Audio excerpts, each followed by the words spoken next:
बांग्लादेश भी है जिसके फाइनेंस मिनिस्टर ने अभी परसों ही बोला कि ये बीआरआई के जो लोन्स है ना, ये डेट ट्रैप है। इसमें जो कंट्रीज सारे वर्ल्ड को उन्होंने चेतावनी दी या वार्निंग दी कि इस डेट ट्रैप में फंसे था तो बचना मुश्किल होगा। पाकिस्तान नेवी का एक शिप तैमूर जो है, जो कि श्रीलंका की जो बंदरगाह है उस पे बेसिकली ये डॉक करना चाह रहा था, जाना चाह रहा था। इंडिया के कहने पे जो है वो बांग्लादेश ने पाकिस्तान को मना कर दिया।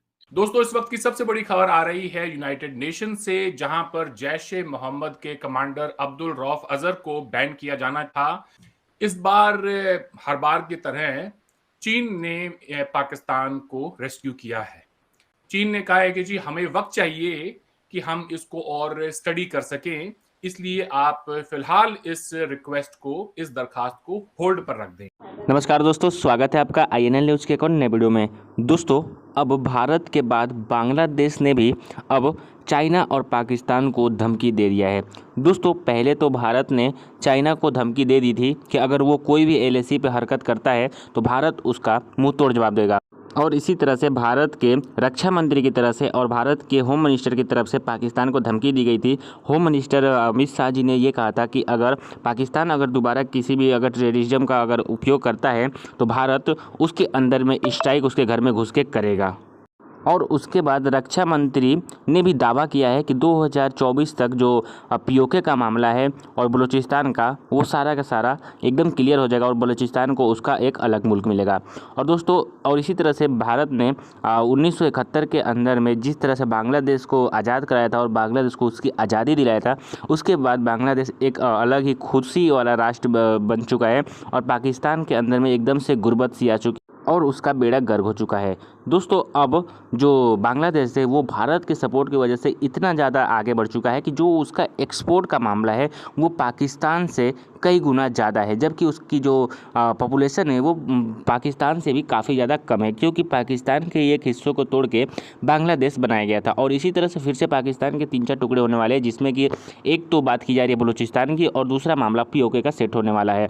तो दोस्तों, इसी टॉपिक पर वीडियो है, तो वीडियो काफ़ी ज़्यादा इंटरेस्टिंग बने तो वीडियो पूरा लास्ट तक देखिएगा और चैनल पर तो चैनल को सब्सक्राइब कर दीजिएगा, क्योंकि हम आपके लिए ऐसा वीडियो लाते रहते हैं। दोस्तों, आप लोग वीडियो को एंजॉय करिए। मैं मिलता आपसे वीडियो के लास्ट में। बेल्ट रोड इनिशिएटिव, ये चाइना के जो प्रेसिडेंट हैं उनका ड्रीम प्लान है। और ये प्लान ये है कि बेल्ट और रोड से सिल्क रूट जो था उसके थ्रू अपने कंट्री को रेस्ट ऑफ एशिया से जोड़ना, साथ में यूरोप तक ले जाना और अफ्रीका तक ले जाना। इस BRI के थ्रू उन्होंने अपने लिंक्स या जैसे बोले आप आर्टरीज बनाई हैं अपने ट्रेड की, उसमें ही बहुत सारे कंट्रीज शामिल हैं। एक बांग्लादेश भी है जिसके फाइनेंस मिनिस्टर ने अभी परसों ही बोला कि ये BRI के जो लोन्स है ना, ये डेट ट्रैप है। इसमें जो कंट्रीज सारे वर्ल्ड को उन्होंने चेतावनी दी या वार्निंग दी कि इस डेट ट्रैप में फंसे था तो बचना मुश्किल होगा।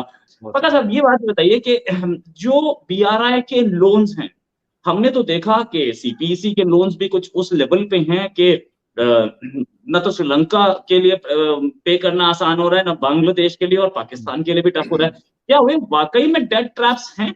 बात यह है कि जब भी आप इस तरह के लोन्स लेते हैं कि उसका कोई आप जैसे कहते हैं ना, आप उसको क्वेश्चन नहीं कर सकते।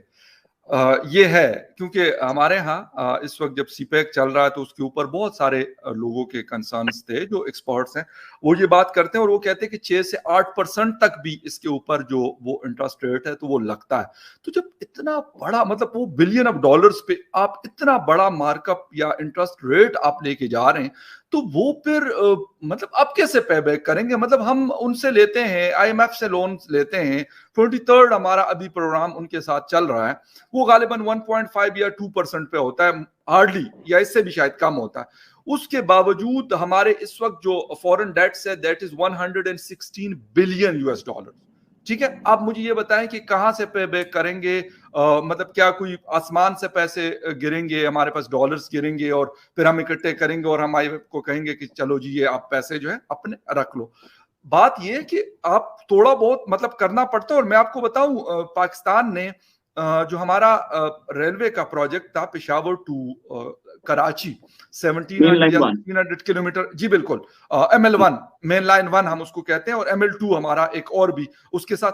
तो उसको इसीलिए बनवाया नहीं क्योंकि वो बहुत महंगा पड़ रहा था, वो शायद पाकिस्तान रेलवे उनके हवाले करके भी तो शायद वो पैसे ना खत्म होते, तो इसलिए उनको उसको या इससे रिलेटेड और बहुत सारे प्रोजेक्ट्स ऐसे हैं कि वो नहीं हुए।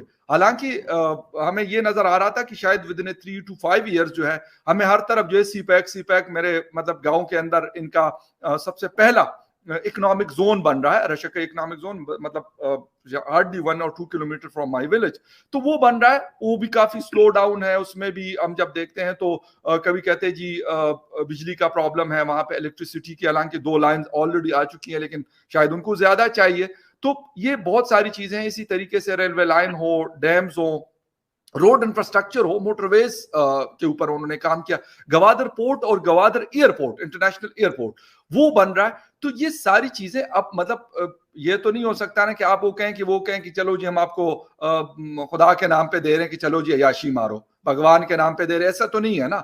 वो कहते हैं कि भाई हम ये करेंगे और फिर उसके बदले में आप लोगों से ये पैसे आपने वापस करने हैं, तो वो फिर मुमकिन नहीं हो पाता। ऑलरेडी हम बहुत ज्यादा कर्जों में जकड़े हुए हैं और उसकी वजह से हमने जो अभी पिछले 2-3 माह गुजारे हैं, अप्रैल, मई, जून, जुलाई, अगस्त और मतलब अभी तक ये 4 महीने, तो यकीन करें कि लोगों की इंक्लूडिंग मी, हम लोगों की चीखें निकली हैं। दोस्तों एक बड़ी अनप्रेसिडेंटेड मूव हुई है और वो ये है कि पाकिस्तान नेवी का एक शिप तैमूर जो है उसका जो इसको जाहिर बात है एक जंगी जहाज है जो कि श्रीलंका की जो बंदरगाह है उस पे बेसिकली ये डॉक करना चाह रहा था, जाना चाह रहा था, लेकिन ये कहने को इंडिया के कहने पे जो है वो बांग्लादेश ने पाकिस्तान को मना कर दिया।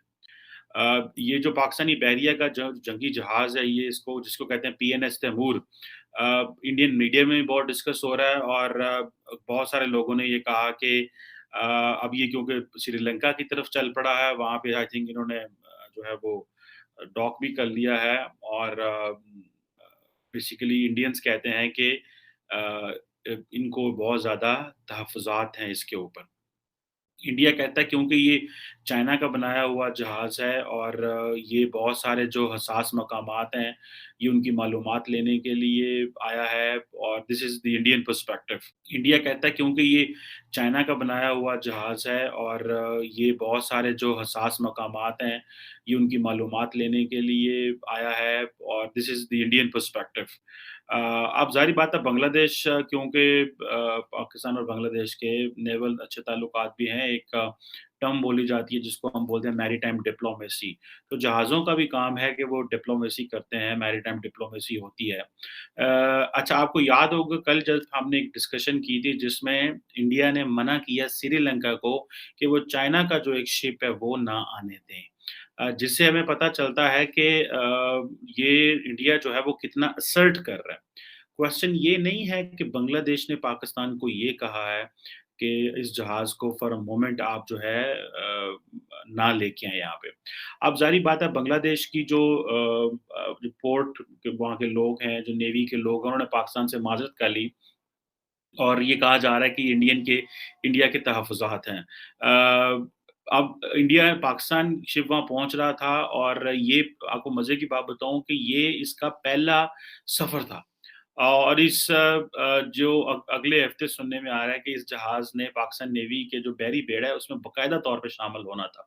तो दोस्तों आप लोगों ने वीडियो में देखा कि किस तरह से अब बांग्लादेश ने जिस तरह से पाकिस्तान और चीन को धमकी दी है, उसके बाद से अब पाकिस्तान के अंदर में काफ़ी ज़्यादा खौफ देखने को मिल रहा है बांग्लादेश का, क्योंकि भारत जिस तरह से बांग्लादेश को सपोर्ट कर रहा है हर एक चीज़ के अंदर में, जैसे कि उसको डिफेंस के मामले में ले लिया जाए या फिर इकनॉमी के मामले में ले लिया जाए या फिर IT के मामले में ले लिया जाए, जो भारत है वो बांग्लादेश को एक अलग ही दिशा में लेके जा रहा है दोस्तों। और भारत की जो बांग्लादेश की दोस्ती है वो काफ़ी ज़्यादा अच्छी हो चुकी है, क्योंकि भारत ने जब बांग्लादेश को आज़ाद कराया था उसके बाद से बांग्लादेश के जो वासी हैं, जो वहाँ के नागरिक हैं, उनको जिस तरह से अब खुशियों से वो लोग अपना जीवन यापन कर रहे हैं और जिस तरह से पाकिस्तान में अभी गुर्बत से आ चुकी है और पाकिस्तान के जो लोग हैं वो भूखे मर रहे हैं। जैसे कि आप लोगों ने मेरे पहले वाले शो में देखा होगा कि किस तरह से फ़िज़ा खान कह रही है कि जो हमारी शहबाज शरीफ की गवर्नमेंट है वो लोगों को भूखे मार दे रही है और इमरान खान उससे भी अच्छे थे। यानी कि उनको पहले तो फ़िज़ा खान की बात ही छोड़ दी जाती है, क्योंकि फ़िज़ा खान हमेशा इमरान खान की चमचागिरी ही उसने किया है।